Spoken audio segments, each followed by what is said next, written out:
Hey guys, welcome back to IC Chris, where it's never too late to have an IC moment. We're doing well with the subscribers at the moment. We've almost reached our goal of 250 subscribers.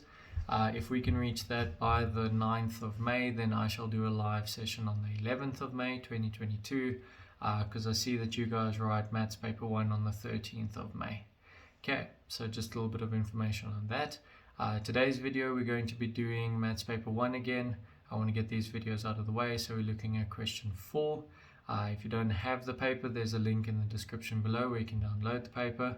Otherwise, let's jump into it. Okay, let's have a look at question 4. So question 4 in the paper is the first question, normally to do with graphs.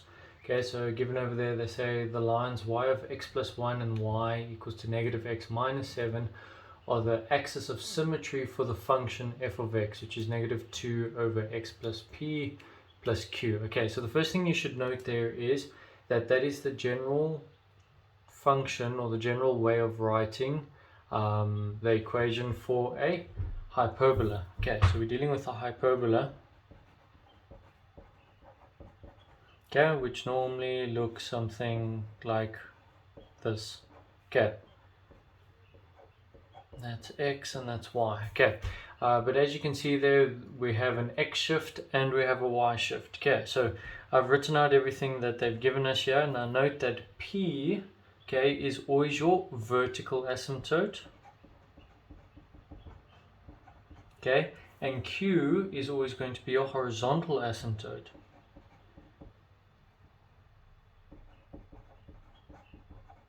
Okay, so if we look at 4.1, it says show that p equals to 4 and that q equals to negative 1. Okay, now they've given us these two lines and they've stated that these two lines are lines of symmetry. Okay, so just to look at this general one up here, our lines of symmetry would be a line that runs through, let's say, over here, and a line that runs through over here. Okay, now note that wherever they intercept, it's always going to give us the points or the value for our vertical and horizontal asymptote. So if we just have this general one over here, we can see that our vertical asymptote is going to be on the y-axis and our horizontal one is going to be on the x-axis. Okay, so we want to find where these two lines intercept. So I'm going to equate these two together in order to find the x-intercept. Okay, so I'm going to say, let's call that y1 and y2. So we want y1 equal to y2. Okay, so we're going to have x plus 1 is equal to negative x minus 7. Okay, take all the x's one side and all the numbers the other side. That means we're then going to have 2x, okay, that becomes positive. This becomes negative, which means that's going to equal to negative 8. So we're going to have x is going to equal to negative 4. Okay, now note that in order to do this, we've just found when we've done this, we found the x value. Okay, now this x value, as I said, is going to be the x value of where the two lines of symmetry intercept, which is the points where our vertical and horizontal asymptotes are going to intercept. So now I have my x value, okay, which means I have my p value. But note that p is not negative 4. I have to take this over, so I have x plus 4 equals to 0. Okay, so therefore we have p is equal to plus 4.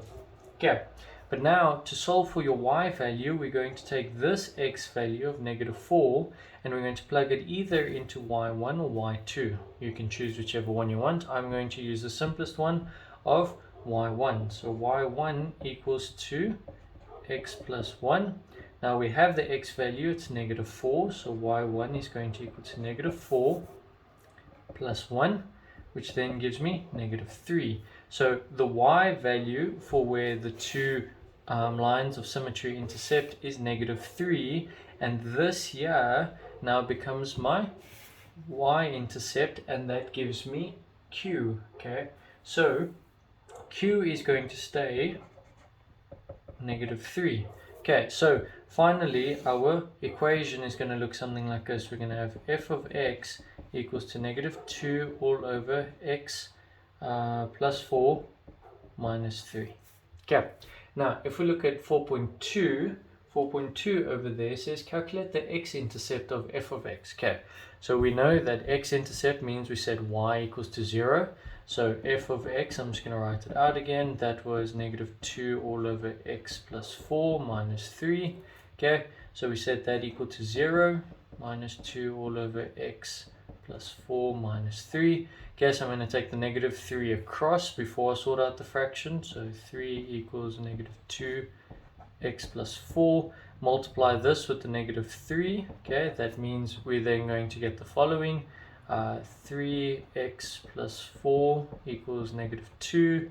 So that's 3x plus 12 equals negative 2. And now if you sort out all the algebra over here, you're going to get x equals to negative 14 all over 3. Okay, and now that becomes your x-intercept for your function. Okay, which we're going to need now for 4.3. So 4.3 says sketch the graph of f. Clearly indicate all intercepts of the axes and asymptotes. Okay, so we need the x-intercept, we need the y-intercept, we need the horizontal asymptote, and we need the vertical asymptote. Okay, so we've already got the x-intercept, that's negative 14 over 3. Now note that earlier on we got the horizontal and vertical asymptote because we said that the horizontal was q. Okay, so the horizontal asymptote was q, and q was equal to negative 3. Okay, so we can mark off over here as negative 3. Okay, the horizontal asymptote is negative 3. The vertical asymptote we said was 4. Okay, let me just make sure I've got it right here.